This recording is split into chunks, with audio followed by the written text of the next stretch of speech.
Welcome back, everybody, to the Below Average Joe's MMA podcast, ending your week the right way, the only way. This is true.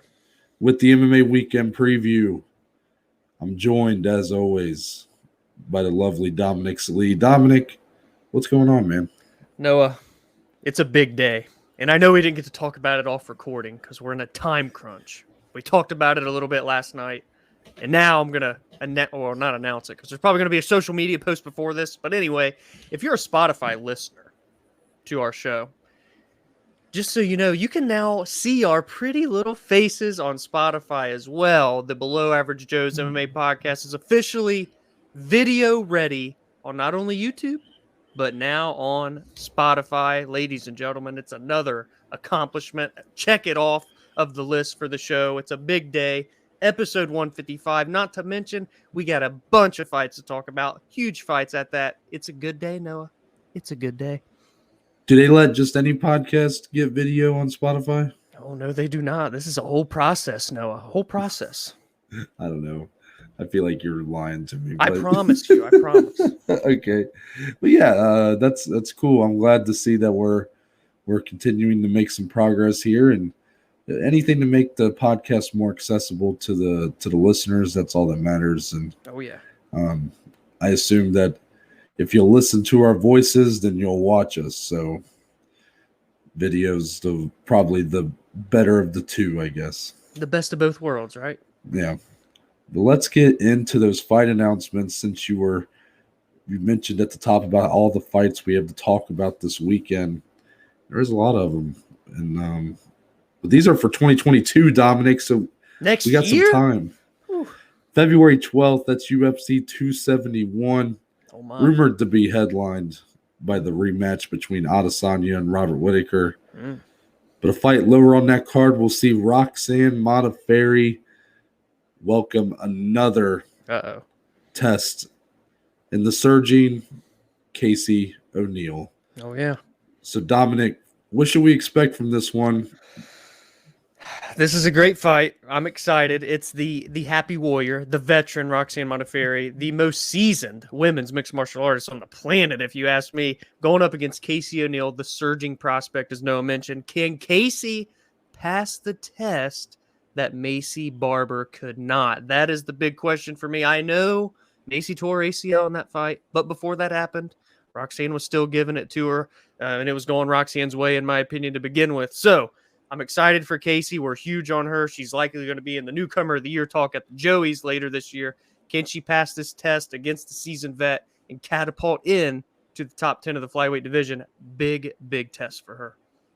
Yeah, it's one of those things, one of those fights where Roxanne Modafferi is definitely going to be overlooked, just as she always is, and maybe that'll be for good reason. It's potentially Casey O'Neill will just beat her pretty easily, but then you just see Roxanne continuously outperform herself. But then she will have a fight like she did against Taylor Santos, where she just completely outmatched. Right. But then you look, this is completely Casey O'Neill be given the opportunity that Macy Barber couldn't get past. Yep. And we'll see if she's able to, climb that hill. Exactly.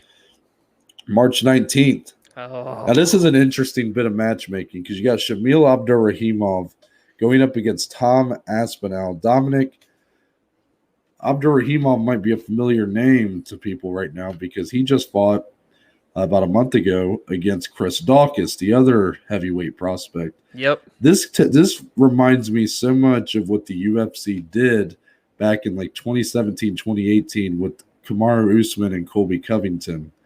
Colby was given Damian Maia and then RDA, and then Kamaru Usman followed him and got the same two opponents on their rise up the welterweight rankings. Right. So it feels a lot like Abdurakhimov here is kind of being the same way, being the guy that welcomes the next Daukaus wave, and then Tom Aspinall into the top 10.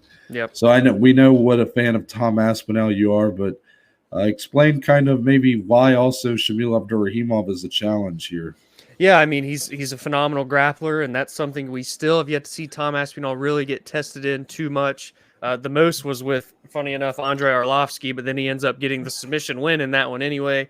And, this is a part of that Tom Aspinall that I love so much, where he knows where he's at and where he wants to be, and he's in no hurry to be rushed in, and he's going to take as many fights as he can to get to the top. And it's something that maybe some people don't appreciate because they think he is just already good enough. But I like this approach. You don't see it too much. He's very humble, recognizing his skill set and how he wants to continue to evolve.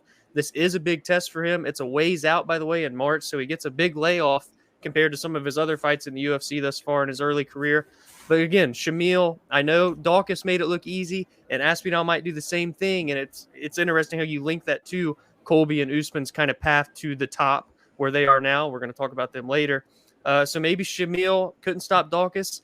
Maybe he stops Tom Aspinall. If not, those two are on the fast track, man, to that top 5 in the elite of the heavyweight division. Yeah, there's just a lot of fighters that you see the UFC will value in that kind of gatekeeper role. Yeah. Gatekeeper has such a negative connotation to it, but it's something that the UFC has definitely valued a lot. And I'm not necessarily going to say Abdurakhimov is in that state. It feels that way just because he's welcoming 2 guys back to back. But, right. Arlovsky has really made a career out of essentially being that gatekeeper for guys before they enter the top 15, and you see it across a lot of divisions. RDA has been a guy that Dana White has talked about how much if you can beat RDA, then he thinks you can beat anybody.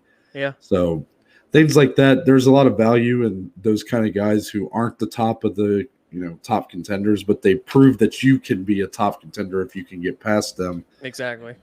And Tom Aspinall has a lot of potential, but it's important for him, and I'm glad that he recognizes this, that he hasn't checked off all the boxes yet. Right. And I think that's very smart of him to not be patient. That's just refreshing.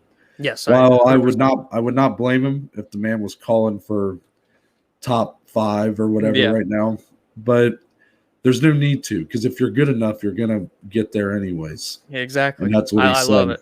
Yep. And I will be curious to see, because we have a headliner in December between Chris Dawkins and Derek Lewis. Yeah. If Dawkins wins that, I'll be interested to see if they do, like I was talking about with the Colby Usman thing, if they'll do Aspinall, Derek Lewis at some time in 2022.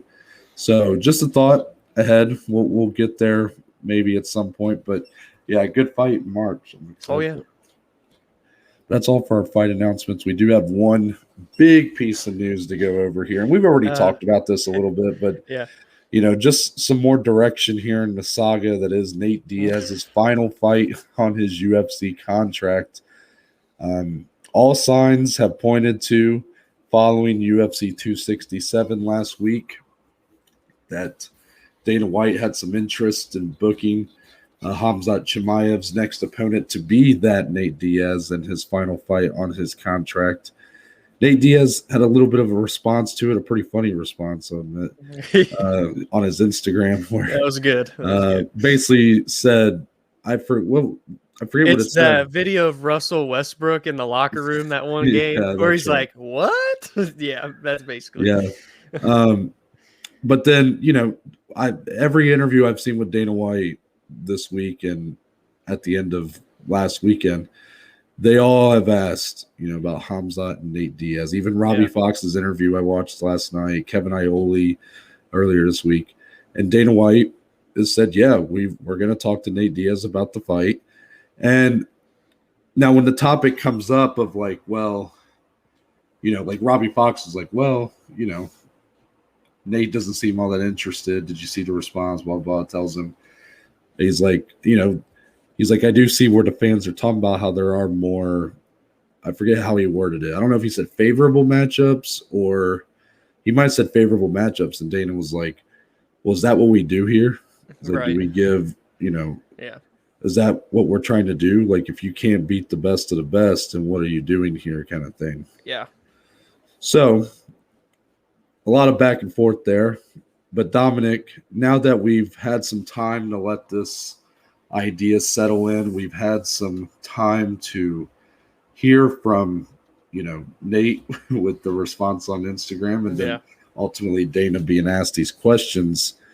Have your thoughts changed at all? Do you feel very similar about this fight, or How are you feeling right now about it? I don't like it. No, I don't want this fight to happen. I know it's huge for Khamzat Chimaev's stock and launching him into absolute superstardom by winning against Nate Diaz. But for Nate, man, I know it's the last fight on his deal. UFC is just ruthless, and they're begging and pleading. It seems they are dead set on making this the fight for Nate. And yeah, we got Nate's thoughts on it.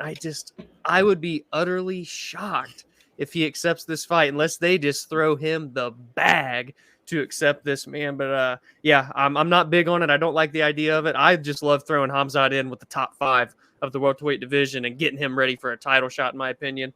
And I know a win over Nate could still kind of do the same for him in a way because it's the name value, but I really want him against an elite welterweight. And I know Nate's great, but he's not amongst those elite guys to me. And I'm just so excited for Chimaev to be in title talk. I want him there as quick as possible, and this isn't it for me.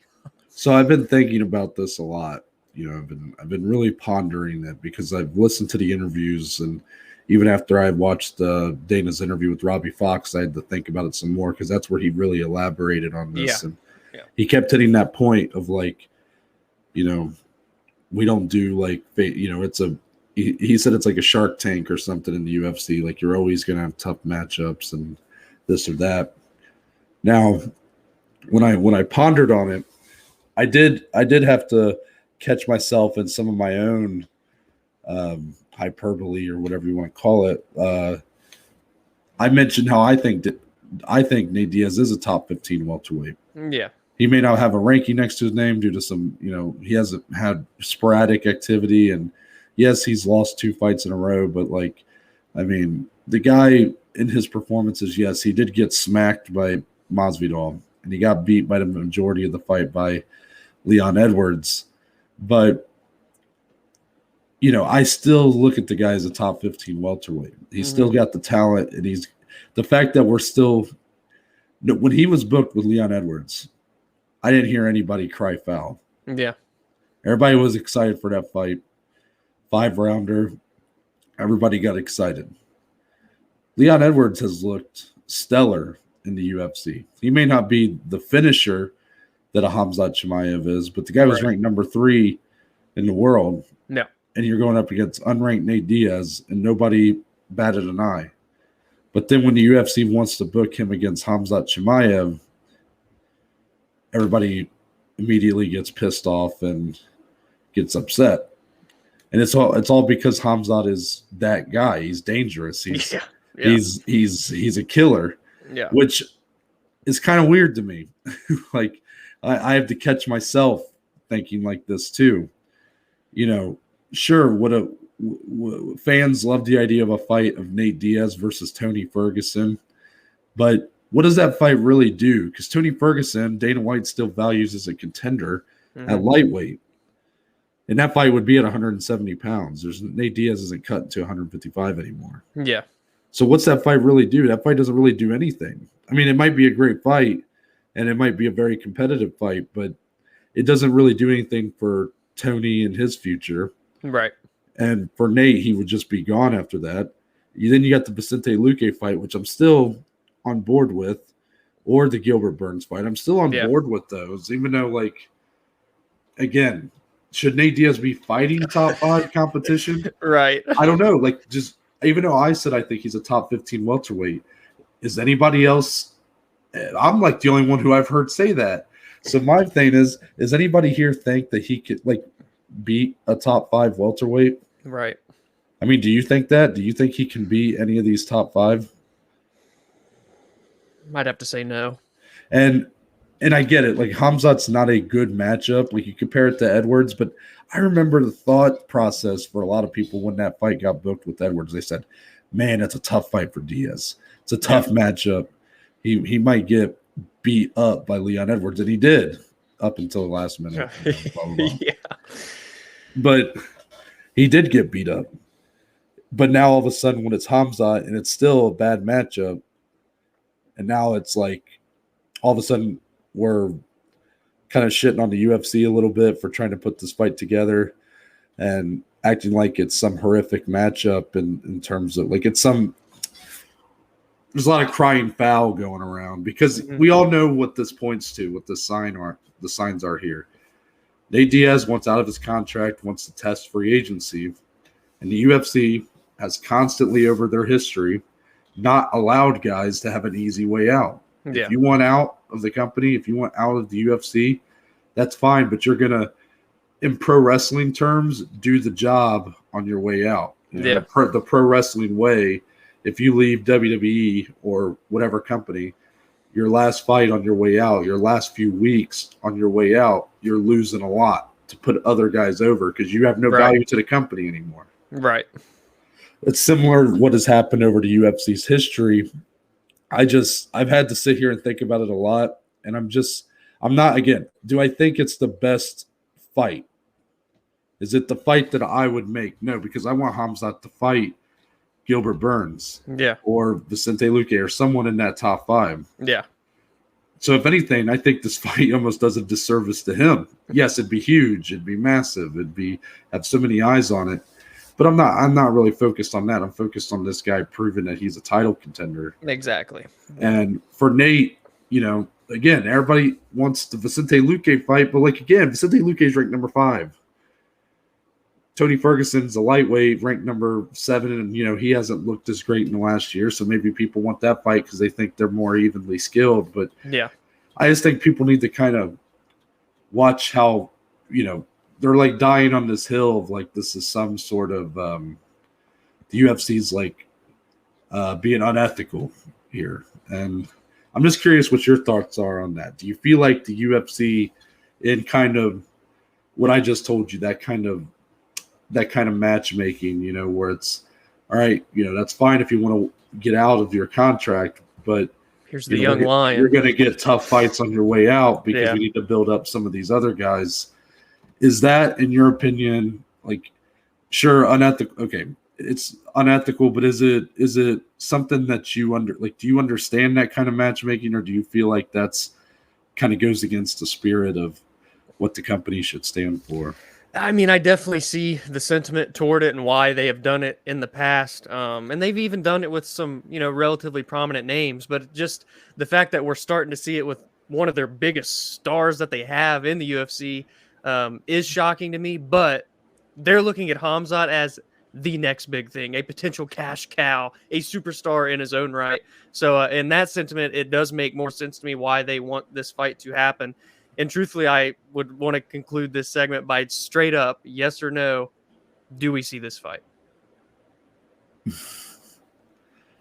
I'm going no. Because I just don't see Nate taking it. Yeah, I think it's a no. Unless they offer him a hefty sum of money. But yeah. I think it's a no, and I really don't even think there's that high of a chance of it happening. Yeah. At the end of the day, all Nate has to say is no. Exactly. Yeah. I mean, maybe I'm wrong in that assessment, but I feel like the UFC will have to offer him another opponent. Right. But yeah, I mean, it is kind of, I guess, a good way to wrap it up. I don't know. I'm just torn on this because MMA moves so fast, Dominic. It does. Just from us covering it for over a year now. It's literally like news one week, and then the next week you're already on the other news, and that stuff kind of, you forget about it as soon as it happened. Like, that's how fast the sport moves. And it's just so weird to see where we came from, UFC 263, where Diaz was booked with the number 3 guy in the world, and we all were like cool with it and happy about it. But really, I mean, couldn't that be just as detrimental couldn't that be just as big of an example as this fight with Khamzat? Like, couldn't the UFC have just caught wind or realized even before the Edwards fight that, oh, Nate's not going to resign? Well, let's give him Leon Edwards, a guy who is a terrible striking matchup for him, and let him piece him up. And then follow that by trying to give him the biggest prospect the UFC has probably ever had, and terrifying man. I don't know. I'm torn on it now because it seems like everybody's made up their mind that the UFC is like this everybody tends to point to the UFC just being evil intentions, and I get it. Like, it's booking someone with the idea of like, okay, they're not going to be continuing to work for our company. And Nate Diaz has done a lot for the UFC. You look at those McGregor fights and the Jorge Masvidal BMF fight, and really just all. I mean, he was on The Ultimate Fighter, won The Ultimate Fighter way back in the day. But the reality is, if he's not going to continue to provide that value for the UFC, then they have no reason to, as much as you want loyalty and stuff like that, doesn't exist. It doesn't exist in any of your major sports. It's just, this is done differently here because you're doing fight promotion. It's cutthroat. It's the same thing as if you guys, I see, I'm a Reds fan. Whenever Joey Votto goes through a bit of a slump, I see people being like, oh my God, I wish we could trade this guy. Why does this guy have this big of a contract? He's so old or whatever. And I'm like, so you're saying if the Reds traded Joey Votto, you'd be happy. But that's a man who has to move his entire family to another city after playing for one franchise his entire career, giving his all to a franchise his entire career. Look, I'm simply presenting that human element here. Yeah. I'm not saying that like that's a reality of the business. Like, hey, I get it. People got to be traded and stuff. Like I'm fine with it. Right. That's the reality. That's the human element. Yep. So if you guys want to play the human element, you can do that. I hope that you all do that for all your sports, not just here with the UFC. Right. Well said, Noah. Let him know. Let him know. Sometimes you got to do what you got to do. But hey, Dominic, man. I want to take it back to Tuesday night. It's over. I know. God, it came and went. Our best episodes are during this time of the year. What are we going to replace? It's all downhill now. It's all downhill. What are we going to replace this segment with now? No, but the Contender Series Week 10 happened Tuesday night, and it was an interesting card to end on. What if not only were the fights had some weird moments, you had some double nut shots, you had some crazy wheel kicks, finishes, but Dana White, which has gone against the trend for this season, decided to be a little stingy with the contracts. And might I just say, I'm a little refreshed by it. I thought you were going to say you liked it. Yeah, I thought you might. But I am, but then I do have one big problem. But anyways, they did set a record for contracts this season. I meant to bring this up last week because, I've been keeping track of this stuff in my Excel doodad. Statistician. And we were tied going into this week. So as long as he gave one contract, you would beat the record. He gave 2. Now, Dominic, the question I always ask you, we saw 5 fights here. What stood out to you most from this week of the Contender Series? I got to go Yohan, man. Yohan Lainesse? Is that how it was? Lainesse? Yeah. Can I just say Yohan? Yohan. Yeah, you're a badass if your name's Yohan, by the way, for any of our listeners out there. But, man, he comes in from Canada. By the way, there were 2 Canadians on this card. It was a really international card, this one. The past 2 had a lot of international flavor in it. But Yohan comes in and KOs Justin Burlinson, who was undefeated at the time, with a crisp combination. Knocked him out cold with 1 punch. It was brutal. And it was a guaranteed lock, at that point to get the contract, man. And he was one of the biggest underdogs on this card, too. I know there were a couple big underdogs that won, but he was, I think, the second biggest. Dana's been mentioning that a lot this season as compared to others, which is kind of interesting moving forward to the future of the show. But, yeah, Yohan Lainesse, what a knockout. Welcome to the UFC, my friend. Another Canadian prospect. We haven't had many of them lately, so it's good to see some refreshment coming from up north. Yeah, we had a Canadian prospect that earlier this season. I can't remember his name now. He got that submission win in like 40 seconds. I can't remember his name now. But that dude was – I'm looking forward to that. So, yeah, I'm liking the new wave of the Canadians coming in. For me, it's going to be a fight. And it's going to be Erisson, Ferreira de Silva, and Kaylon. Yeah. They had a bit of a war. And, this is my one problem, Dominic. I can never be just happy, I am so shocked that nobody from this fight got a contract, because this was the perfect prospect fight, in my opinion. Yeah. If you want to evaluate prospects, if they're ready for your company or not, this is the kind of fight, in my opinion, that you should want to see. And again, Dana and the matchmakers, they know maybe a little bit more than me. So Right. I'm just saying a quick knockout is great and, is a statement. And don't get me wrong, like that's worthy of contracts, but it doesn't really tell you about someone's complete skill set. Of course. That's pretty obvious. This fight, there were level changes. These guys took punishment. They gave punishment. They looked good on the feet. The only problem with this fight, Dominic, the wrong man got his hand raised. Amen to that, brother. And, Erisson, Ferreira, so it was a close fight. I didn't think it was a robbery, but I did score it for Kalon. Yeah. If Kalon wins that fight, I think Dana gives him a contract. I agree. But the fact that I actually thought that fight was so good in terms of really getting to see both guys' well-roundedness. I actually wouldn't have been upset if he would have gave both guys a contract. Mm-hmm. And when do I ever say that? I didn't like it when the loser got a contract earlier this season. I was just so shocked that neither guy got a contract. But things get weird when the scorecards go in the wrong direction. All of a sudden, Kalon lost. I'm sure he'll be back. I'd like to see both these guys back. I love this fight. This is exactly what I've wanted to see from these fights here. Yeah. In terms of not just a great fight, but a fight that tells me that these guys are ready. That was my takeaway. Oh yeah, 100%. I guess if you want to go over some other things here, because there are some other notes we got to talk about. Everybody's bigger complaint, I guess, about someone or bigger question mark about someone not getting a contract was the clip that went around, Dominic. Yeah. Jonas Bilharino with the spinning wheel knockout of Kenan Kawaihi. Brutal. I believe is how it's pronounced. Around 3-4 minutes in. A brutal KO. The clip kind of went viral on the UFC's own Twitter. Yeah. And then they give the guy a contract, which is kind of poor guy. But Dominic, do you want to tell the people why Jonas didn't get a contract here?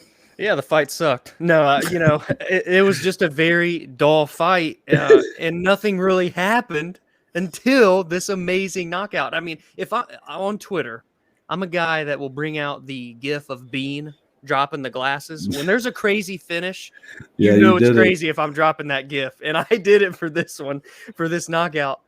And he didn't get the contract. But at the end of the day, I see Dana's sentiment, and I'm not necessarily mad that he didn't give it to him because before this, neither guy really showed that much. And yes, it showed his insane athleticism, his insane power. He's a jungle fight champion. He might even be a 2-division champion, but I know for sure that Bill Harino is a jungle fight champion.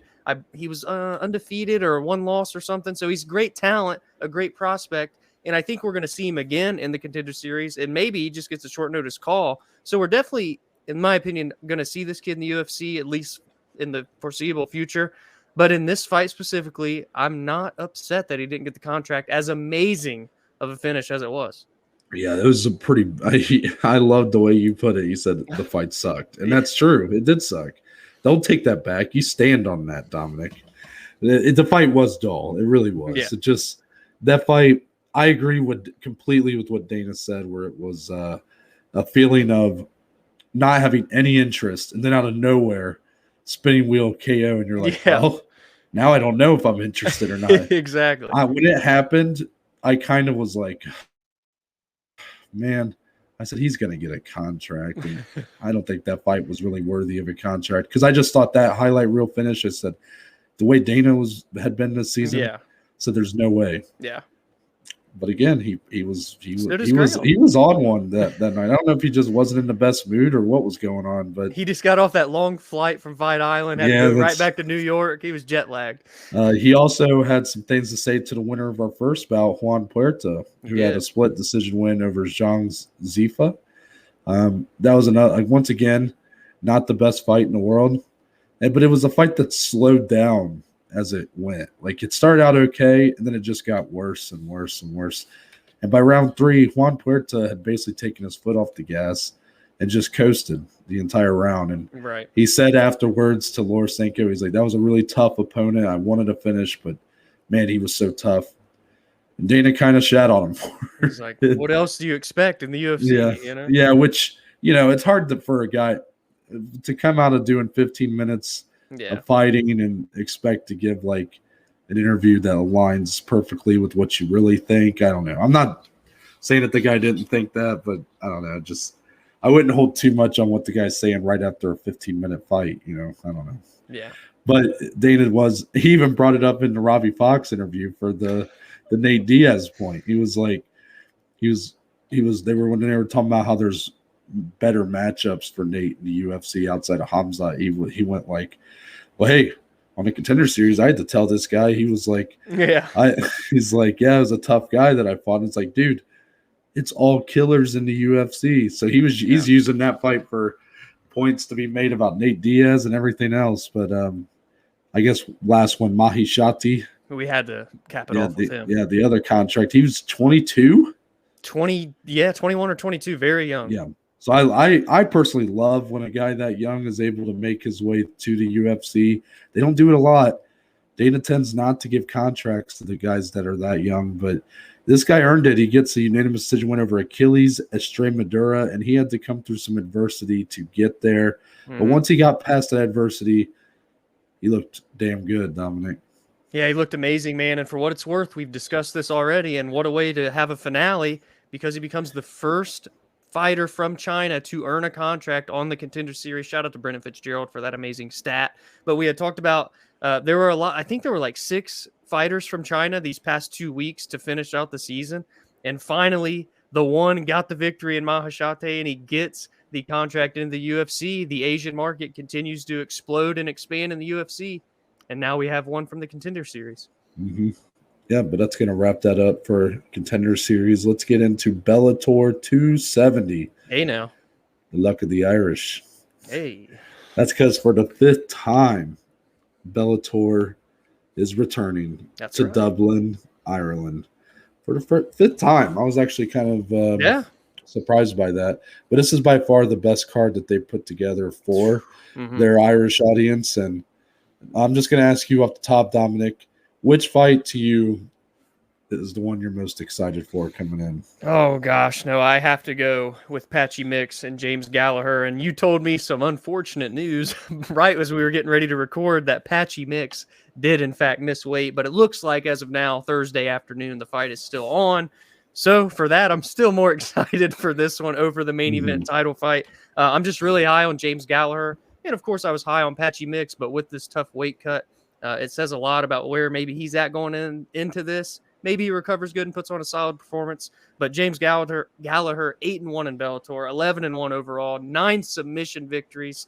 I just think I'm really high on this kid. I think it's going to be a fantastic matchup between these two. And that's the one for me. And, the title fight, for what it's worth, is great. But it's also a fight that we've seen already this year. Is that right, Noah? Yes, it is. I thought you were about to take mine there. I was No. Patchy Mix is actually the guy that I'm probably more excited for, but so this is definitely a gut punch that he missed weight and by all accounts did not look very good while doing it. So that'll be an interesting element to this fight.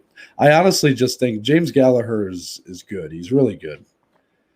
But I think his hype has been a little unwarranted. He hasn't really.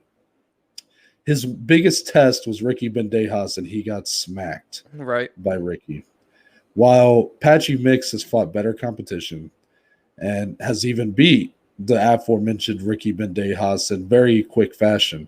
So it's tough because James Gallagher has already got the home field advantage, if you want to call it that. Yeah. And now Patchy Mix missing weight, not looking good while doing it, draining himself trying to make that 135 or 136 pound limit. What is that going to do to the guy that already had to kind of fight from, not on level ground, I guess. Right. But I will talk about the Bellator title fight. Patricio Pitbull did give up his lightweight title in an effort to focus more on his featherweight efforts against AJ McKee. Interesting strategy. Yeah. But I think mostly he just doesn't have much of an interest in competing at lightweight right now, and that's fine. Don't hold up the division. So because of that, we get a rematch. We do. a rematch that already happened earlier this year between Patricky Pitbull and Peter Queally, a fight Peter Queally not just won, but finished Patricky in.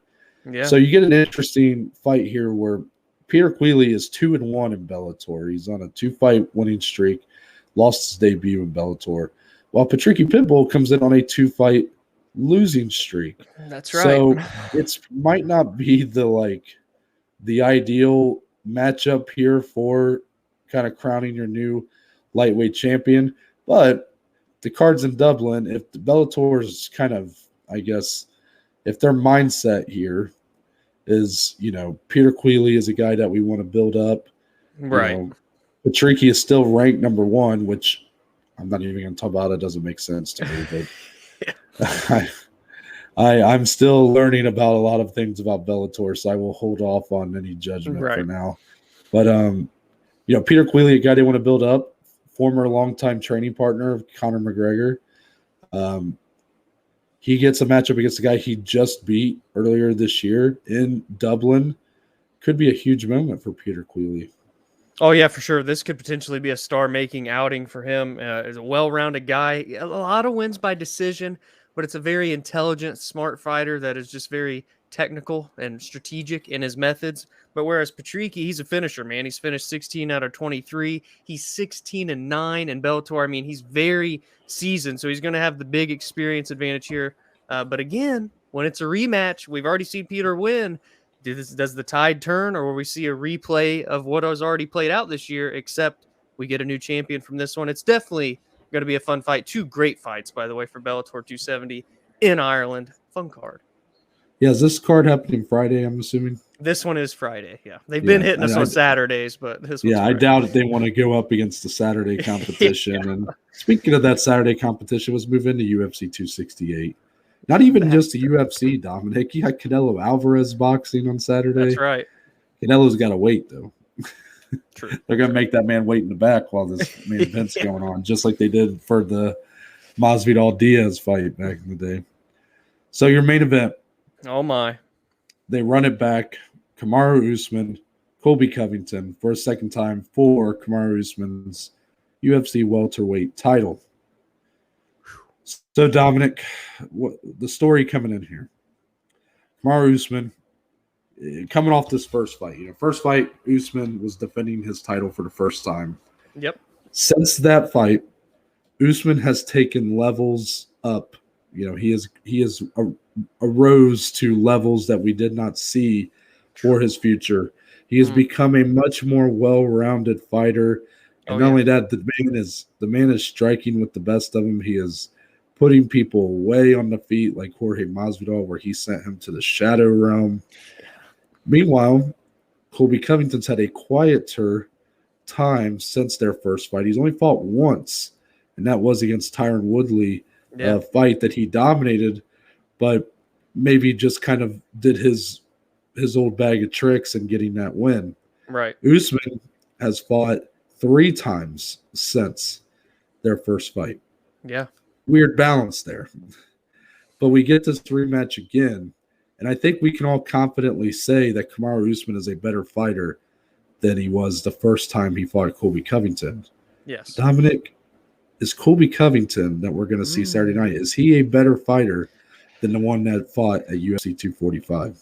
I got to be honest with you. I think the storyline surrounding this rematch is so great to me. I love everything about it. Obviously, from a competitive standpoint, you look at the first fight, it was an amazing 5-round instant classic that Kamaru gets the 5th round finish in. But this one, both guys since that first fight have had camp changes. We've seen Kamaru go to Trevor Whitman, who is one of the best coaches in the game, by the way. All 3 of his students are going to be on this card, and we're going to talk about all 3 of them. But so we've seen him go to Trevor Whitman, and we've seen his striking improve leaps and bounds. As you mentioned, getting knockouts over Gilbert Burns with a jab. He knocks Jorge Masvidal out cold with the right hand. And then Colby Covington has left American Top Team, kind of has his own camp focused around him down there in Miami. Very small-knit group, which is interesting to me, but I kind of like that sentiment. We've seen him fight once since this change against Tyron Woodley. He looked fantastic in that fight. Did that end in the 5th round? I believe, on the TKO. So he looked great in that fight for all 5 rounds, dominated Tyron Woodley. But again, we've only seen him one time. So what changes has he been making for this rematch specifically related to Kamaru Usman? Because he has to recognize the striking difference from Kamaru in that first one to Kamaru now. And this is a fight where Kamaru finished him via striking in that first fight, and he's only gotten better. So if Colby has also made these improvements that we just haven't seen, I think it's going to play a big factor in this one. I also believe that we're going to actually see some grappling in this rematch, other than like we did not see in the first one. These guys are known for their phenomenal grappling and how great of wrestlers they are. Colby, we see it in every fight essentially outside of Kamaru Usman. But since Kamaru's been the champ, he used his wrestling to become the champion against Tyron Woodley. But since then, outside of the first Jorge Masvidal fight, he used it a ton, but that was on 6 days' notice. It was kind of his easiest path to victory. He hasn't used it that much in his other 2 title defenses or with Colby in the first one. So I think we're actually going to see some grappling, Noah, and who is going to get the upper hand on one another. 2 All-American, phenomenal wrestlers. I can't wait for this rematch.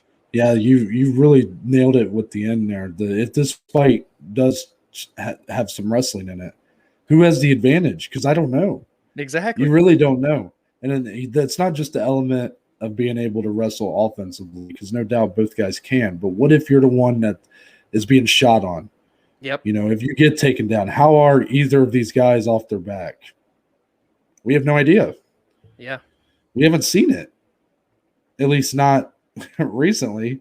Maybe if you want to go back deep in their careers, I'm sure you might be able to find something. But I think this bout is just as intriguing, if not more intriguing than the first one, because there's so much unknown with our challenger, Colby Covington. We know how motivated he is. You know, he had a lot to say after that first loss, and we know he's always kind of in character, but no doubt I think a lot of this is kind of rung true for him. He didn't feel like that first fight should have been stopped. He recognizes how close that first fight was before the stoppage, how close it would have been going to the scorecards. He feels like he got screwed a little bit. Yeah. And, you know, since then, you know, the talk about, oh, I'm the real champion. Okay, I mean, that's kind of, that's just him doing his shtick. It's just him doing his shtick, you know, that's fine. But all in all, I do think you're going to get a highly motivated Colby Covington. But an element that I didn't expect, Dominic, you know, I assumed that the same would be true for our welterweight champion, Kamaru Usman, but I don't know if you've been keeping up with a lot of his interviews this week, but his mind doesn't necessarily seem to be on this fight sometimes. He's talked a lot about Canelo Alvarez boxing fight. He's talked about retirement a lot this week. Yeah. It's been an interesting interview circle for him this week. Do you think that any of this am I looking too much into this, or is this a reality that maybe Usman is lacking some of that motivation? He's talking about lapping his opponents and things like that. Is there a differential in how motivated Kamaru is for this fight than Colby Covington? Yeah, I think it's definitely worth noting. It's been quite obvious, and he's even talking about $100 million paydays against Israel Adesanya, because they always said they would never fight each other. Now it's maybe trickling in his head. He's 34 years old now, so obviously he's still clearly in his prime. That's quite obvious in his past fights. But, you know, out here, what version of Kamaru are we going to see? Because I believe we're going to have to see the absolute best to beat a guy like Colby Covington. These two are each other's kryptonite, essentially. They are the hardest fight for each other, and that's why it's so great that we're going to see this fight ran back after such an amazing first one. And again, as Noah said, at least keep it in mind, the mindset that Kamaru has coming into this fight week as compared to others. We've not seen these types of talking heads previously leading into his fights, and especially one that's so big, Madison Square Garden, headlining the first card of November. Colby Covington, your arch nemesis, and you're not 100% there, but maybe he is, and he's just – that's what's so special about Kamaru Usman, too. He is one of the most mentally strong fighters I've ever seen in the octagon, and when it's time to just dial in, hunker down, he does it almost better than anyone, top-tier, elite-level fighter in all aspects of the game. But keep it in mind at least, especially if he comes out flat, because if he comes out early against Colby and doesn't look good, I don't know if he's going to be able to take charge as the fight goes on, because Colby just keeps churning like an engine, man. So definitely keep it in mind. Yeah, I didn't. I usually don't let the fight week stuff get into my head when it comes to like any predictions I make or my thoughts on a fight, because a lot of that, body language expert I am not, so I'm not. I try not to do that, but it's just been kind of glaring to me that honestly, like the Canelo talk is, I mean, it's laughable. The Canelo talk is a bit ridiculous. But then he is talking about retirement and how he feels like he's talking about needing, when he's talking about the Canelo fight, he's saying, something that makes me want to wake up in the morning and train and stuff. Yeah. And this is a man who is 34 years old. Yes, he's in his prime still athletically, but he's got the wrestler's knees. He's had a lot of knee problems. I mean, this is making me wonder how many fights does Kamaru Usman have left? That's what I'm thinking about now. It's not something I thought about before this. I really thought that this guy was kind of here for the long term, but I don't know if that's true anymore. And if he's already kind of thinking like this, going up against, again, the toughest fight, no matter how much he's improved in comparison to Colby, if he comes out, like you said, flat, maybe unmotivated, Colby might be able to shock the world here. And that's something that needs to be, and I don't know if it's really shocked the world, but in a lot of ways it is. I mean, this, again, first fight, as close as it was, Kamaru gets to finish in round 5. And by anything you've seen since, all it's shown is that Kamaru has improved night and day, while Colby has improved, I guess. I mean, the Tyron Woodley fight was dominant, but I mean, I don't think it didn't show me anything new. Mm-hmm. So going in, when this fight was announced, I was like, okay, Kamaru is probably going to make it easier than the first fight. Mm-hmm. But now I don't know. I don't know where his head's at, and that does concern me.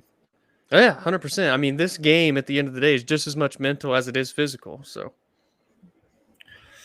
yeah, let's move on to the co-main event. Another rematch. Another one. For the women's strawweight title, Rose Namajunas defends against Zhang Weili. Oh, Dominic, I have some stats ready for you here. Okay, hit me with them. Okay, so I don't know if you are aware. We've talked about this a lot. How we don't like immediate rematches, and here you have that something we've seen a few times before, where a champion loses her title, and then they just immediately book those two for an immediate rematch. Mm-hmm. And we've always felt like, we don't like it because a lot of times it just doesn't go that person's way, the person who lost. Yeah. Well, now I have the math to back that up. All right. This has happened 10 other times in UFC history. There have been 10 times in UFC history where you've had two people fight, the champion loses their title, and then they get an immediate rematch with that person as the immediate next fight for both of them. And that's happened 10 times in UFC history. One time has the person who lost their belt in the first fight got it back in the second fight. And who is that, Noah? That was Randy Couture against Vitor Belfort. Yep. And you want to know the reason for that one? What's that? Do I need to remind you about the first fight between those two that ended in less than a minute because Vitor threw a head kick and cut Couture's eyelid to the point where he couldn't open it. So they had to stop the fight. But then the rematch, the fight ended via doctor stoppage because Couture beat down Belfort so bad. Yeah. The other examples of this, Andrei Arlovsky versus Tim Sylvia. You got BJ Penn versus Frankie Edgar. Frankie Edgar versus Benson Henderson. Anderson Silva versus Chris Weidman. Jose Aldo versus Max Holloway. Joanna Jacek versus Rose Namajunas. Yep. Cody Garbrandt versus TJ Dillashaw. Daniel Cormier versus Stipe Miocic. And Max Holloway versus Alexander Volkanovski.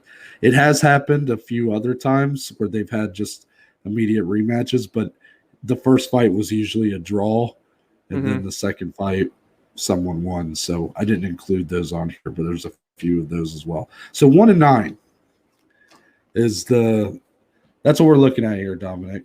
Right. That's why we typically don't like this kind of matchmaking, because it puts the person who lost their belt at a bit of a disadvantage, in my opinion. And I think that kind of proves it. The first time this ever happened, it worked out with Randy Couture back in 2004. Yeah. Every other time since, it has not.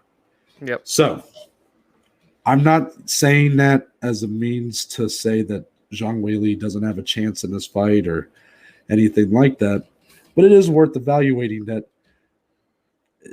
she is at a bit of a disadvantage here. She got head kick KO'd in the first round in the first fight. So she has had a lot of time to prepare. Now she's training with Henry Cejudo. She seems to have made an effort to up her training a little bit. But coming in, she recognizes she got KO'd in the first fight, and she hasn't had any time to fight somebody else to get better. Like, hasn't seen any other looks. She's simply going off of the 1 minute she fought Rose and the training that she did for that first fight. So, Dominic, when you look at this rematch, as great as a fight as it can probably end up being, what is Zhang Weili's true chances in this rematch? See, that's a great question. Like, what can she do differently, right, to try and get this belt back against Rose, who looked just so flawless in that first one? Granted, it was 1 minute and 18 seconds or whatever, but Zhang Weili didn't even land a strike, I don't think, in that first fight. So what can she do in this one? Well, the camp changed over here to Arizona in the United States with Henry Cejudo, I think says a lot in terms of she's wanting to up her grappling game. Obviously, he's an Olympic wrestler, Henry Cejudo. And, Zhang Weili is someone who we haven't seen her grapple too much in the UFC, but she used a lot of it coming in. Coming into the UFC, early on in the UFC, she showed it a little bit, has submission victory in the UFC, brutal at that. But Rose, on the other hand, is also a phenomenal grappler. You just don't see it much from her either. So they're both just as well-rounded as they come. But I still, at the end of the day, with the camp changing everything for Zhang Weili, is she going to look to grapple here? If she does, can she get Rose down and keep her there? I don't necessarily think so. So I think we're still going to see a stand-up fight. So then, well, what can Weili do on the feet to beat Rose, who is so technical, so crisp, is so good at controlling the distance and her striking offense? Push the pressure, right? I mean, that's what she's so known to do with her volume. Look at the fight with Joanna Jędrzejczyk. Look at the fight with her title-winning victory against Jessica Andrade, her fights against Tisha Torres. She just brings a pace and pressure that most cannot withstand, and she ends up wilting them under her pressure. Now, Rose may not wilt under that pressure, but it's something that could at least get Rose on the back foot, because you don't see people do that to her. She's so good at controlling that octagon, using the distance with her kicks, with her jab. Shout out to Trevor Whitman again for her improvements in the striking. But for me, yeah, it's like, I don't want to say make it ugly, because I don't think you want to do that against someone as great as Rose, but just keep a pressure on her. Don't allow her to get comfortable in the striking, and just use volume for Zhang Weili in this one. Yeah, she's only fought Rose, that is. Rose has only fought 3 opponents in her last 6 fights coming in here. Yeah. She's fought Joanna twice, Andrade twice, and now it's going to be Weili twice. In the first fight with those 3, she went 2-1. So she beat Weili and Joanna with Andrade. In the second fight, she's 2-0. Yeah. Will she be 3-0? These are meaningless stats, really. I mean, but I think it is worth noting, the first Joanna fight where she originally shocked the world and got that quick TKO of Joanna. The second fight was a very close 5-round decision, but one that Rose clearly won again. Then you got the Andrade fight, which I think is a good one to kind of look at for this one, because Rose was really piecing up Andrade in that first fight, and then Andrade just used that strength to slam her on her damn head. Yes. Madness. Second fight, though, Rose looks terrific for the first 2 rounds, and then had some adversity in the third round where Andrade started really finding her rhythm and finding her range, and started beating her up in the third round. And I think here with Weili, she may have to find a little bit of that. She may have to, she might be someone who, for the first couple rounds, as Weili might be a bit tentative, a bit just trying to get her footing. Rose might be able to take an early lead here. Yeah, exactly. She really will probably be able to, get in her rhythm a lot faster than Weili will. But Weili is someone who, from what I've seen, doesn't really gas. You look at the Yohan 5-rounder. She didn't really slow down. She carries that power into the later rounds. So I think eventually she's going to find, as long as the fight goes long enough, by round 3 and so on into the championship rounds, Weili is eventually going to land. Yeah. And she's got power. And for Rose, how much of that can she handle? How much of that can she take? Because, again, Weili is a lot better as the hammer than she is as the nail. Mm-hmm. When she keeps her opponents on their back foot, when she walks them down, she's much better, as is most fighters. But her problem is in the first fight, they kind of just, it was a minute, but they just circled. Rose was able to get that off. That head it was at the off. range Rose wants. Yeah. So I do think there is a bit of, as long as Weili can get through the first 2 rounds, I think this fight will get very interesting as we head late, because I do think there is going to be some adversity for Rose here. I don't think she's going to come out unscathed. I don't think it's going to be as clean of a performance as you got in the first fight. how could it be? Right. So I really think here you might see a 5-round decision, and one where Rose will have to really pull something out that we haven't even seen from her yet. She's going to have to really dig deep. The second Yohan fight was a 5-round decision, but that, as good of a fight and as close of a fight as it was, she was never really hurt in the fight. Yeah. You saw with the Andrade, the 3rd round. If that fight was 5 rounds, I would have been very nervous for Rose to win that fight. But it was a 3-rounder, so she wins. Here, I feel similar. It's she's going to have to dig really deep, really find that heart, that will to keep going. Yeah. And I'll be interested to see if she does, and I think she will, because, Rose just, even, again, body language experts, Rose tends to give off pretty bad body language leading up to the fight. Yeah. When you look at her stare downs with Joanna when she looks terrified and is saying the Lord's prayers, Joanna's in her face, just saying God knows what to her. I do think this is going to be a great fight. I think now that we have moved past the initial annoyance of Carla Esparza not getting a title fight. Yeah. I think I can simply say this fight will be better than the first one. Mm-hmm. But how much better? Is Weili going to win and we get a trilogy? Or is Rose going to really prove that it wasn't a fluke, that she is the better fighter, and continue her reign? Exactly. Now let's start with the main card opener. That's right. That's right. That's right. Move to the opening bout of the main card is that high-profile lightweight bout between Justin Gaethje and Michael Chandler. First off, before we really get into the fight, Dominic, are you okay with this change? You don't think it messes too much with the flow of the card? Not at all. If anything, it just helps Trevor Whitman out, because he was originally supposed to have Justin Gaethje, Rose Namajunas, Kamaru Usman, boom, boom, boom, 2 of them being title fights. I'm completely okay with this being the main card opener. And is this one of the best main card openers of a pay-per-view in UFC history? Because damn, this fight's going to be so awesome for as long as it lasts. I wish that. You're right, but also man, I was kind of it does. There's a little bit of a flow that is going to be it's not going to be much it'll be fine. If it's helping Trevor out, it's fine. Yeah. But I also heard a rumor that it may not be for Trevor Whitman. That it might actually be because you saw that they just swapped this fight and the Frankie Edgar Marlon Vera fight. Rumor has it that maybe Frankie Edgar might be retiring on Saturday. Yeah, that's what I've been hearing too. And that maybe they wanted, to do it just a little bit later in the main card. Not have that be the way you open up your cards, Right.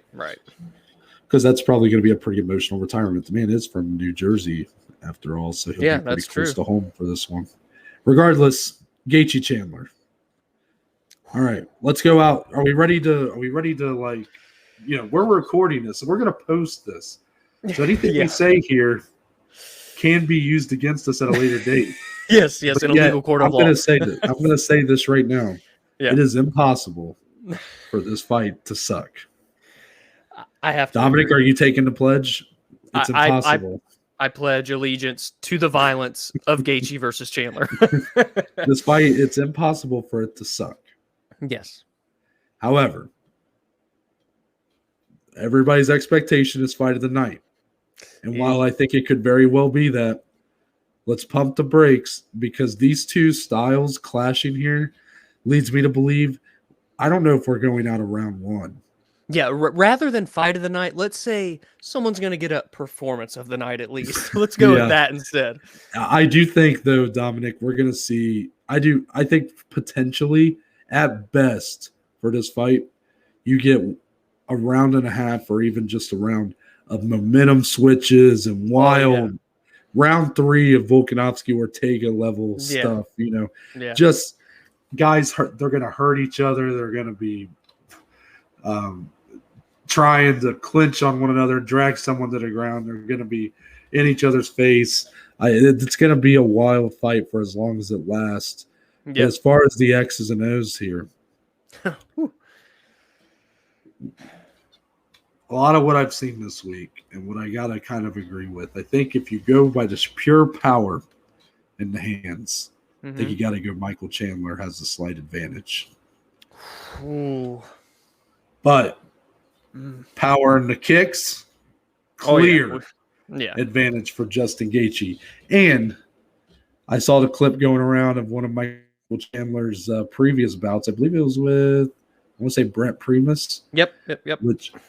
And Primus was able to land a solid calf kick, and Chandler's legs started doing the Sean O'Malley bit, the Jimmy Crute bit. He started, his legs started looking like it was about to snap every 5 seconds. So, so that could be a real problem if that's something that happens to him. And imagine the leg kicks of Justin Gaethje. Michael Chandler's already got a crazy wide stance. I mean, you look at the Dan Hooker fight or against Oliveira. Those are two guys that don't utilize leg kicks as much as Gaethje does, especially not with the power. Yeah. So Chandler just had this wide base, and a lot of that's for his wrestling. I actually think, funny enough, I'm going to give a wrestling advantage to Michael Chandler here as well. Okay. Even if Gaethje might have the more accomplished wrestling, you saw when he fought Habib that it didn't really show. He's a man, he hasn't used it. I'm of the opinion, if you don't use it, you lose it. And while I think offensively he no doubt is probably a better wrestler, I don't think he does very well with having to defend the takedowns. Okay. So I do think there's a lot of potential for Michael Chandler to get takedowns there. But it really is all just nil points because this fight probably is not going to go the way that we're expecting, just because Michael Chandler, I just said, has potentially a slight power advantage on the feet or in his hands, doesn't mean that Justin Gaethje can't knock out Michael Chandler. He clearly can. Michael Chandler has a worse chin than Justin Gaethje is another thing. Yes. So either guy could knock the other one out. Either guy could take the other one down. I think that these guys are so evenly matched in a lot of ways that their advantages over one another are pretty nil, to the point where I guess, guys, I don't know what kind of fight we're going to get, but I just know it's going to be violent. It's going to be one round. If you take the under on that round and a half bet, if that's something that's available. But Dominic, give me your thoughts. Where do you see this fight playing out? I feel like we're in the UFC video game and you're playing an online matchup with someone, and you pick X fighter, and then they pick the same fighter, and you fight each other. It's the same guy. That's what I feel like this fight is, to be honest with you. Chandler is maybe more of a athlete in terms of his overall agility and quickness, but Justin Gaethje is still an unbelievable athlete as well. Both these guys are Division I All-American wrestlers, and I'm actually glad you brought up the wrestling, because I was going to ask you a question. Over under one takedown in this bout, Noah? Over under one. Over under one. So basically, do we see one or none? Well, no, it'd be. I can't take because I think there could be one takedown. So I guess I'll take. Okay, I'll go 1.5. Over under 1.5. Okay, takedowns. I'll go under. Yeah, that's usually I'm like usually they do halves for a reason, Dom. Clearly, betting is not legal yet in Ohio. It's obvious. Anyway, but I do take the under because I do think that it's one. I mean, you could see a takedown, but again, this isn't going to be a fight, in my opinion, that goes long enough to where we're going to see a lot of that. If the fight does somehow go 2-3 rounds, I do think that number goes up because these guys, there's no doubt these guys are going to get hurt. They're going to get momentum switches again. And when these guys get hurt, they're going to look to sprawl. They're going to look to level change. I just think that I don't have enough faith in the fight going long enough to up that number. Yeah, I really do think we could see grappling in this one, but more than likely, if someone's on the ground, it's because they're about to get knocked out in this fight. Let's just be honest. So, this is obviously a barn burner of a matchup. It's one of the most fan-friendly bouts of 2021. I can't wait for it. It's, just pure electric. What a way to kick off the main card. And again, in terms of let's discuss some implications potentially, Noah, because I know I've been talking big on Islam Makhachev coming off of last week. I'm saying put this man up for the title next. Justin Gaethje, he's saying, man, if I win this fight and don't get a title, we're rioting. He's getting MMA community together and rioting against the UFC. And for Chandler, obviously he had a title fight earlier this year against Charles Oliveira, came up short in that one. So you got to figure if he wins, he's rooting for Dustin Poirier to win this fight. For Gaethje, he's kind of got a storyline with both guys, a fresh matchup with Oliveira or potential revenge against Dustin Poirier. What is your opinion maybe in terms of implications, or is this something maybe we wait in terms for Monday and see what happens? Well, I said I thought Islam Makhachev has probably earned his title shot with that win over Hooker. And it's not even just about, truthfully, again, even though I'm going to give Islam a lot of credit for that win, again, that's his only win with the top 15 opponent right now. So you compare that to Justin Gaethje and the wars he's had over the years. Maybe doesn't hold up as well, but I do think that Islam Makhachev could be next for the title.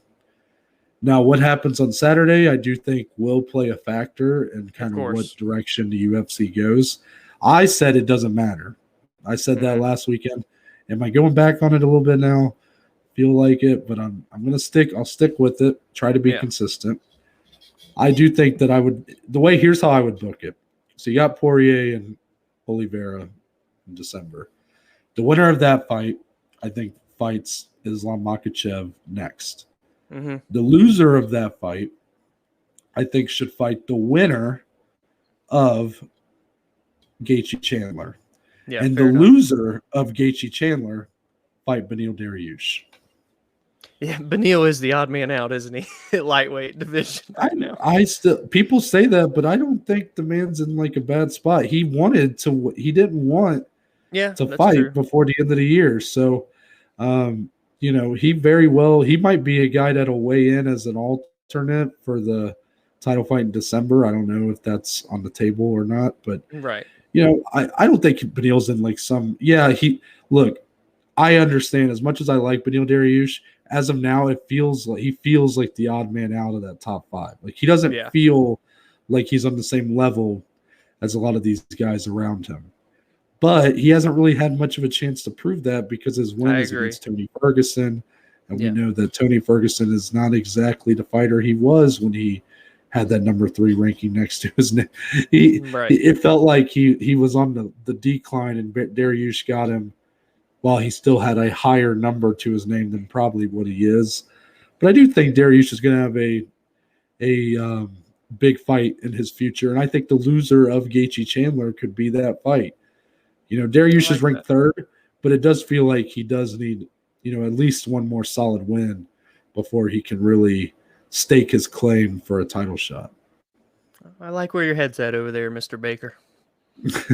Thank you. But as far as my evaluation of the advantages or disadvantages for one Justin Gaethje and Michael Chandler, are we on the same page there, or are you kind of Are you thinking different about the power? Because I mean, I can kind of tell by your face when you give me the no lip look where you're kind of like, That tells me that you don't actually agree, but you're just like surprised that I said it.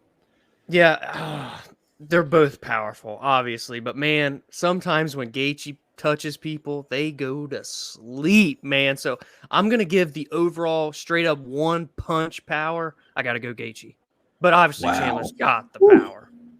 Yeah, I don't think you've seen enough Bellator fights, my friend. No, I'm just kidding. No, it's definitely gonna be. Again, like I just said, we can sit here and weigh on these advantages and disadvantages, and they're worth noting, but I think they're all going to be kind of evened out once the fight takes place because these guys just have equalizing power. Like as soon as you get down, as soon as Justin Gaethje gets hit hard and maybe he gets rocked, he'll land a good shot on Chandler, and then they're both back on the same page. It's just there's not a big enough difference in any of these guys' skill sets, in my opinion, to where I think they have like a huge advantage over the other, besides maybe the leg kicks. The leg kicks is the big thing for me. Justin Gaethje's ability to use those against a wide stance of Chandler. That's like the biggest advantage I see in this fight. But beyond that, and again, if Gaethje utilizes a lot of leg kicks, Chandler might look to grapple and take him down because that's an easier way to do that. So who knows? Maybe Gaethje won't even use a heavy kick arsenal. I don't know. Can't wait for it, though. Beautiful chaos, that one. Yeah.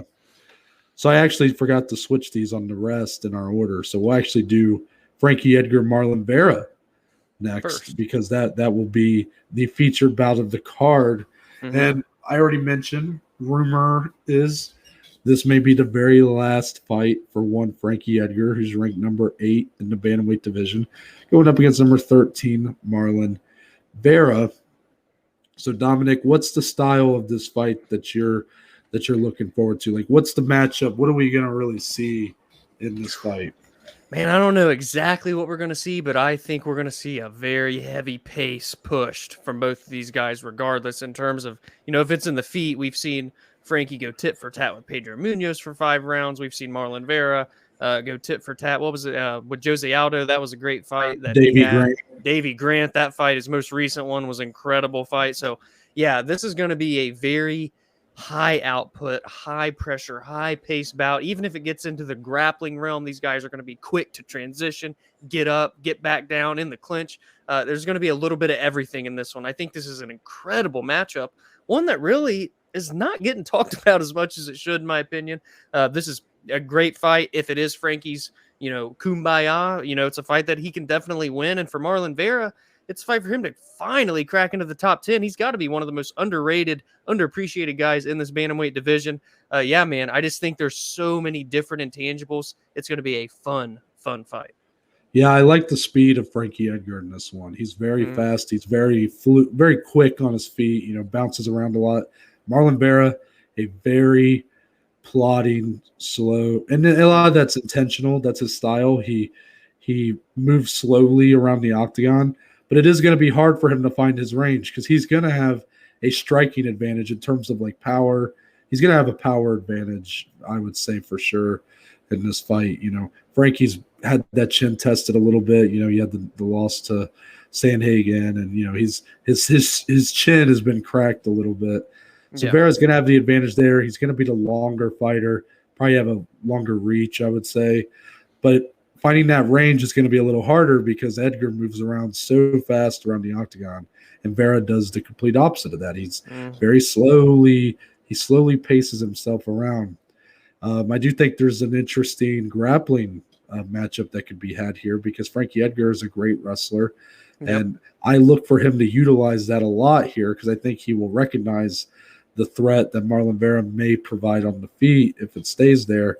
But Marlon Vera, no slouch on the ground either. Even on his back, I'd be interested to see what kind of submissions he might be able to pull off. But I do think if you got Frankie Edgar on top of you, that's just a tough fight to try to win there. So all in all, there's some interesting intangibles. I think guys got clear advantages over one another. And Frankie Edgar might have some added motivation due to the fact that this is his potential retirement.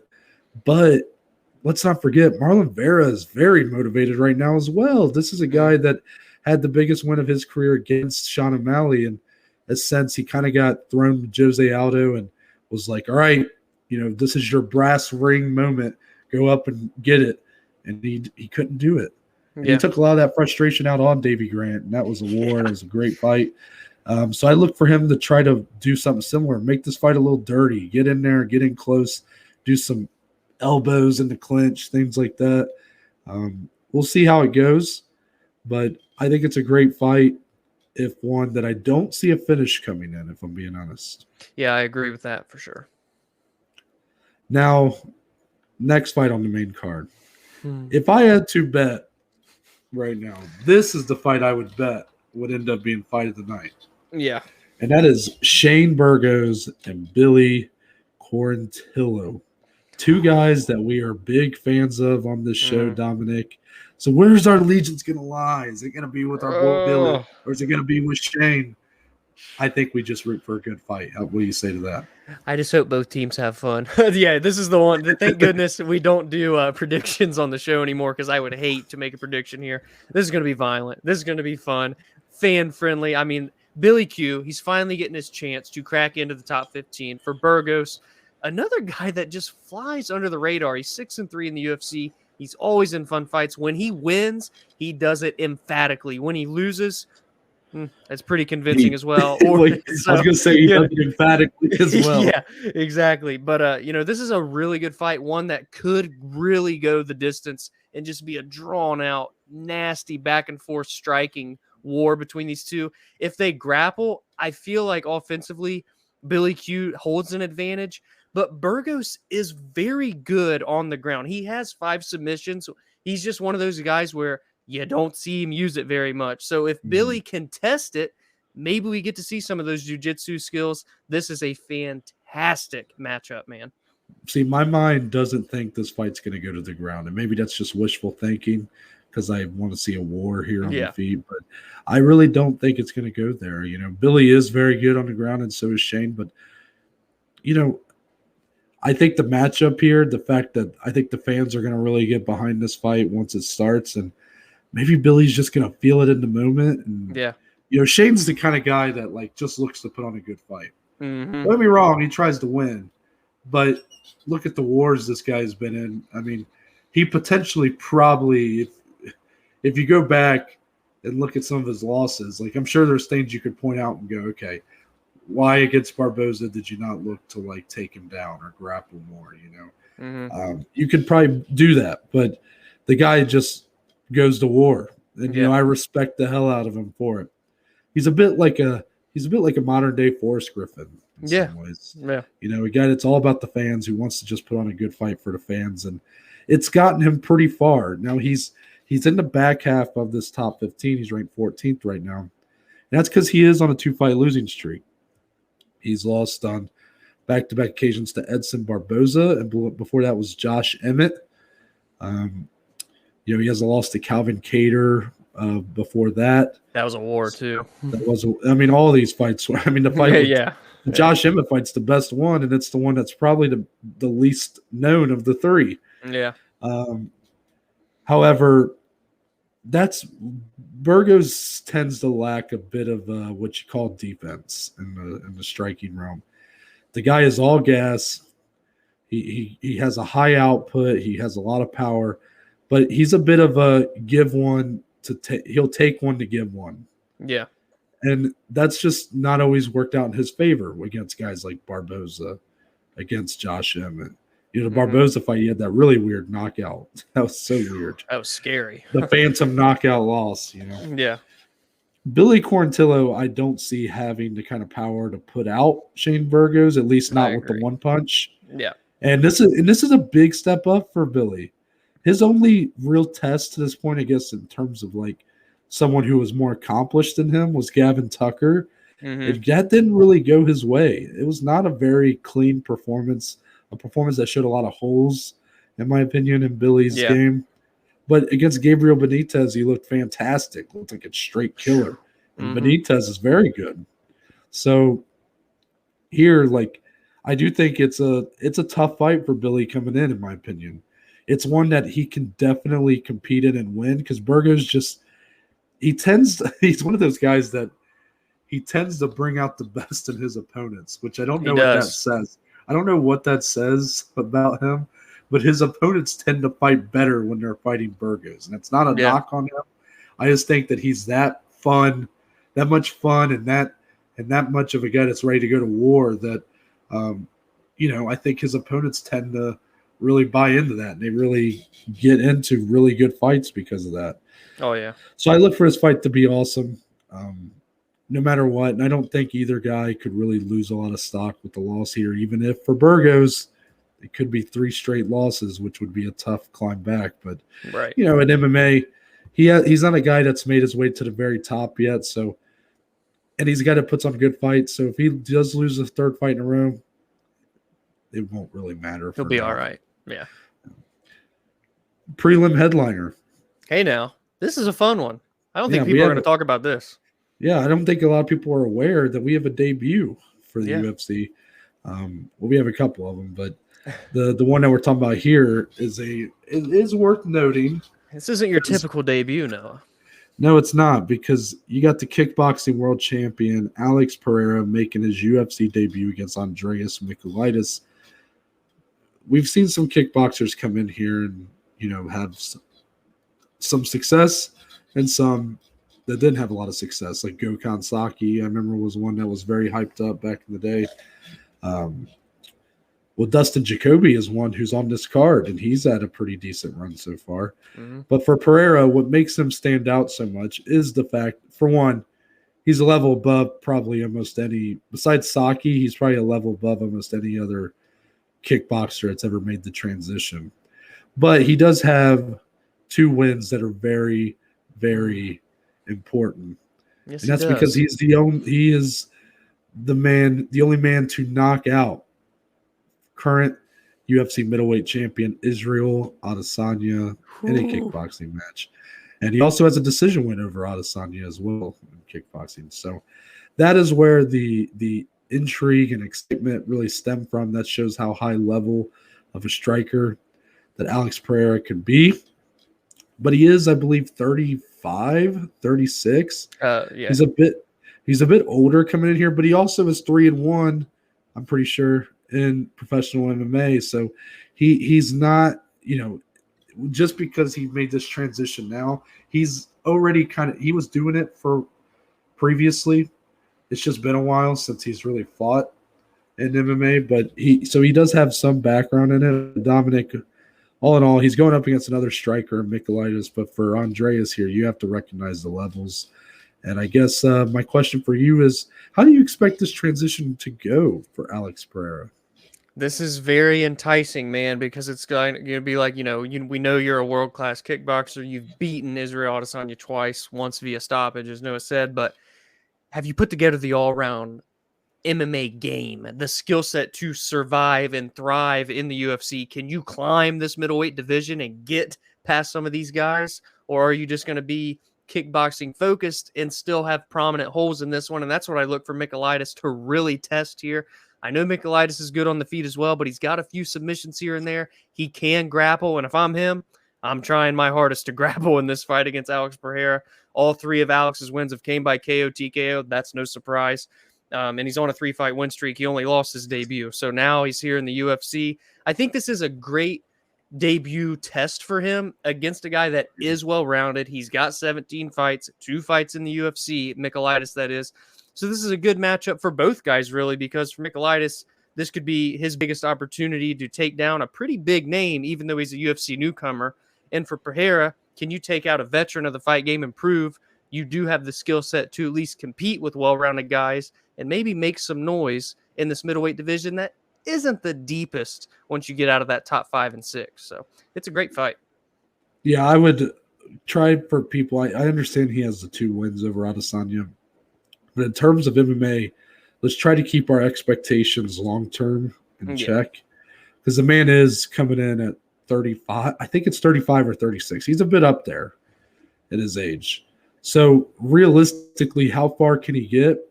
It remains to be seen. It kind of depends on how good he already is at staying off his back. Mm-hmm. But, his striking could take him a long way.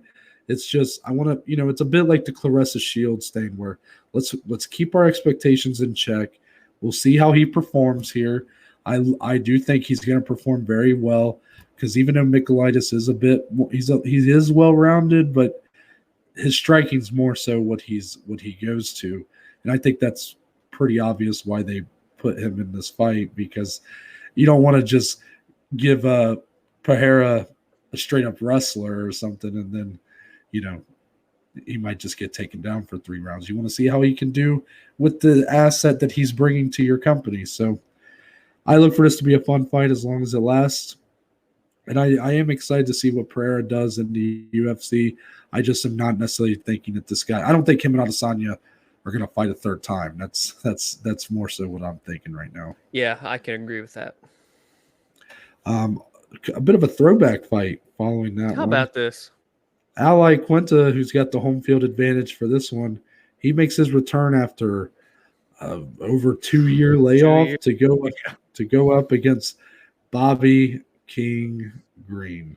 And Bobby was a guy who's had some long layoffs in his career, but he did have a bit of a resurgence last year. He was known as the king of the Apex for a little bit, but he's kind of came back down to earth. He's dropped a couple close decisions. I believe his last fight was to Thiago Moises, I want to say. Mm-hmm. Mm-hmm. So this is an interesting fight because I don't know how good Ally Quinta. I don't know how much Ally Quinta has left. I really don't. When he left or when we last saw him, he still looked to be a high-level lightweight. But, has the layoff set him back at all? Is he not, he got removed from the rankings, but is that accurate? Is he no longer top 15 truly in his talent in the UFC? Well, for Bobby Green, Bobby has looked, basically he has performed up to his opponent's talent. Right. You saw actually his last fight was against Fiziev. That was a war. Yeah, Fiziev then Moises. Yeah. Well, Moises, was before that. Yeah. So his last fight was Fiziev, and that fight was awesome. That was a fight that I think most thought Fiziev would win pretty easily against Bobby, considering the striking advantage that Fiziev was supposed to have. And then Bobby Green stood with him for 3 rounds and got the better of some of those exchanges and even won a round, I would say.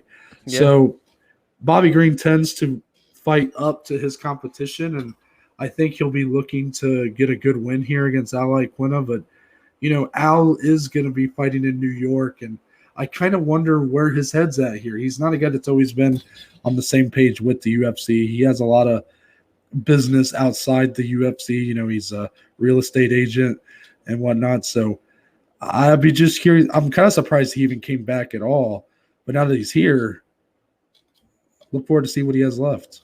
Yeah, this could be a fun fight. It's 2 guys that at the end of the day are veterans. They're in 2 similar spots in terms of where they are in their career. They're both on 2 fight skids. Can one come out on top here? And can it be convincing is what I want to look for most in this one? Or is it just going to be kind of, someone's going to win? I think it could be a fun fight, and we'll see what happens. Yeah, and then the last one here, just had to touch on another debut. This is the one that I do think has a lot of long-term potential. Oh, yeah. And that's Ian Gary.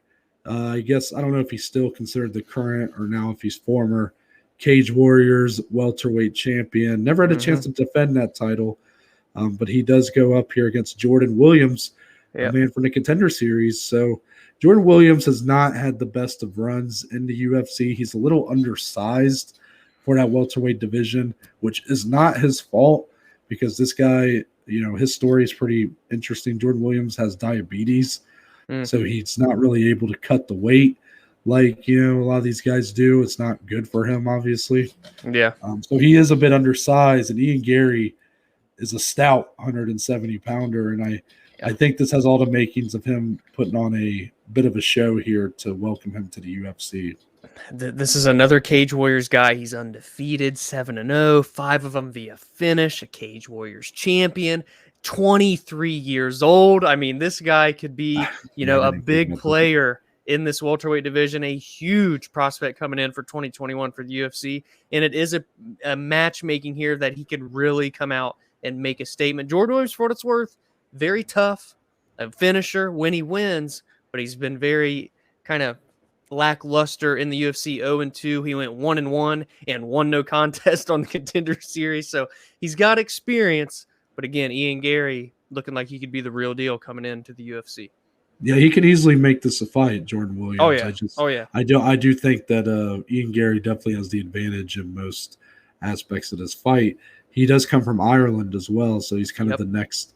He's the next guy. We've talked about Ireland earlier. We have Bellator. It's just a big weekend for the country. Big weekend for Irish MMA, and it's a big weekend in what has been kind of a down period for the Irish in terms of MMA ever since Conor had his rise, and after that, you just hasn't been a whole lot. I mean, they still have Conor hanging around, so But I just think that this is a big weekend for them, so good on them. Yeah. That's going to wrap it up for this MMA Weekend Preview show. Give us your thoughts on these fights, any of your predictions, and make sure to tune in on Saturday for UFC 268. Canelo Alvarez and Caleb Plant boxing this weekend, so a lot going on. But come on, UFC 268, Bellator 270. Watch LFA. So we'll be back on Monday with the weekend recap. We'll give our thoughts on all the fights we talked about here and anything else that stands out to us. And again, we will be recapping LFA as well. That goes down on Friday. But until then, Dominic, tell the good people where they can find you on social media. Find me on Twitter, on Instagram, at DSlee14. More importantly, go follow, go engage, go interact with the show on Twitter and Instagram at BAJ_MMA podcast. And just real quick, thanks again to everyone for your support of the show as we continue to evolve, check off boxes on the bucket list. We're coming for it all, baby.